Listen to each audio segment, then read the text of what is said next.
భవానికి అమ్మ జగన్నమ్మకే ఆదిపరాశక్తికి.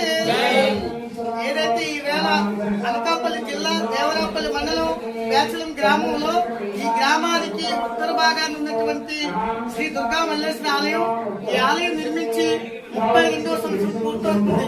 కాబట్టి ఈ యొక్క ఆలయాన్ని నిర్మించినటువంటి వ్యక్తి మన యొక్క వెంకటరావు గురుభవాని గారు.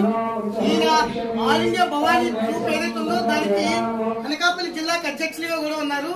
కాబట్టి ఇంత గొప్ప కార్యక్రమం 32 వార్షికాలు ఘనంగా చేశారంటే ఇంకా ఆయన తదనంతరం కూడా ఇలాంటి వార్షికోత్సవాలు మరెన్నో జరగాలని చెప్పి సాధు సంతులందరూ కూడా ఈవేళ ఇచ్చేస్తారు. ఇలాంటి పుణ్య కార్యక్రమాలు జరగాలంటే మన హిందువులు అంతా కూడా ఐక్యంగా ఉంటేనే ఇలాంటి దేవాలయాలు కలకల్లాడుతూ ఉంటాయి. దేవాలయాలు కలకల్లాడితేనే ఇలాంటి హిందువులందరూ ఆనందంగా ఉంటారు.